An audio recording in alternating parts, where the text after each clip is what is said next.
Ankusam news కి స్వాగతం. అందరికీ నమస్కారం. ఈరోజు అనంతపురం అర్బన్ నియోజకవర్గంలో అన్న నందమూరి తారక రామారావు జయంతి సందర్భంగా అనేకమైన కార్యక్రమాలు ఈరోజు అనంతపురం అర్బన్ నియోజకవర్గంలో ఏర్పాటు చేయడం జరిగింది. ముఖ్యంగా ఎన్టీఆర్ అంటానే తెలుగు జాతి ఉన్నంత వరకు నిలబడే పేరు.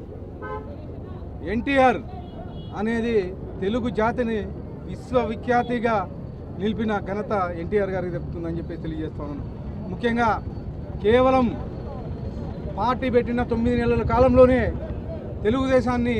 తెలుగుదేశం ప్రభుత్వం స్థాపించి ఈరోజు అనేకమైన సంక్షోభాలు వచ్చిన, అనేకమైన ఇబ్బందులు పడినా, అనేకమైన ఇబ్బందులు పెట్టినా కానీ తెలుగుదేశం పార్టీ ఏర్పడిన 44 ఏళ్ళు అయినా కానీ ఈరోజు కోటి సభ్యత్వాలు ఉన్నాయంటే అది కేవలం అన్న నందమూరి తారక రామారావు పెట్టిన పార్టీ ఘనతే అని చెప్పేసి తెలియజేసుకున్నాం.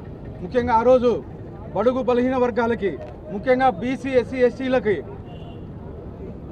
రాజకీయ ప్రాధాన్యత కానీ, రాజకీయ అవగాహన కానీ, రాజకీయ పదవులు కానీ ఇచ్చిన ఘనత తెలుగుదేశం పార్టీదే అని చెప్పేసి తెలియజేస్తాను. దాని తర్వాత అదే పార్టీ అదే క్రమశిక్షణని అదే పంతాన్ని కొనసాగిస్తూ ఇప్పుడు గౌరవ ముఖ్యమంత్రి నారా చంద్రబాబు నాయుడు గారు 44 ఏళ్ళు అయినా కానీ సుదీర్ఘంగా రాజకీయ పార్టీని అలాగే నిలబెడుతూ ముందుకు తీసుకొచ్చిన ఘనత చంద్రబాబు నాయుడు గారిది. మళ్ళా ఈరోజు మన యువ నాయకుడు నారా లోకేష్ గారు అదే పంతాన్ని కొనసాగిస్తూ ఈరోజు జాతీయ వర్కింగ్ ప్రెసిడెంట్గా నియమింపబడి ఈరోజు యువతనైతేమి, అలాగే స్త్రీశక్తిని అయితేమి, నిన్న మన మానాడులో స్త్రీశక్తి కింద 33% రిజర్వేషన్ కావాలని చెప్పేసి తీర్మానంగా ప్రవేశపెట్టిన ఘనత మన యువ నాయకుడు నారా లోకేష్ గారు. ఈరోజు మీరు చూస్తున్నారు, గత 5 ఏళ్లలో జగన్మోహన్ రెడ్డి పాలనలో దుర్మార్గపు పాలన కొనసాగించారు. కనీసం ఎక్కడే కానీ స్త్రీలకు రక్షణ లేదు, మానభంగాలు జరిగాయి, హత్యలు జరిగాయి. ఇలాంటి పరిస్థితుల్లో మళ్ళీ ఈ తెలుగుదేశం ప్రభుత్వం అధికారంలోకి వచ్చిన తర్వాత ఈ 24 నెలల కాలంలోనే దాదాపు 25 లక్షల కోట్ల రూపాయలు పెట్టుబడులు తీసుకొచ్చి అనేకమైన ఇండస్ట్రీస్ తీసుకొచ్చారు. దాదాపు 20 లక్షల ఉద్యోగాలకు పైగా కల్పించిన ఘనత మన ముఖ్యమంత్రి నారా చంద్రబాబు నాయుడు గారిది, అలాగే యువ నాయకుడు నారా లోకేష్ గారిది, ఎన్డీఏ ప్రభుత్వాన్ని.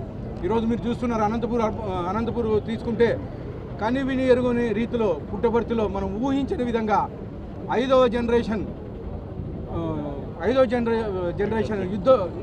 యుద్ధ ఫైటర్ జెట్ యుద్ధ విమానాన్ని తీసుకొచ్చేస్తున్నారు. మనం కలలోగానే ఊహించులా మన పుట్టపర్తి దగ్గర ఫైటర్ జెట్టు మ్యానుఫ్యాక్చరింగ్ అవుతుందని. అంటే ఇలాంటి అనేకమైన ఇండస్ట్రీస్ తీసుకొచ్చి ఈరోజు అనంతపూర్ జిల్లానైతేమి, అనంతపూర్ నియోజకవర్గాన్ని అయితేమి పూర్తిగా డెవలప్ చేసే విధంగా తీసుకెళ్తున్నారని చెప్పి తెలియజేస్తూ మరొక్కసారి మహానాడు పండుగ శుభాకాంక్షలు తెలియజేస్తూ, అలాగే అన్న నందమూరి తారక రామారావు జన్మదిన శుభాకాంక్షలు తెలియజేస్తూ సెలవు తీసుకుంటాం.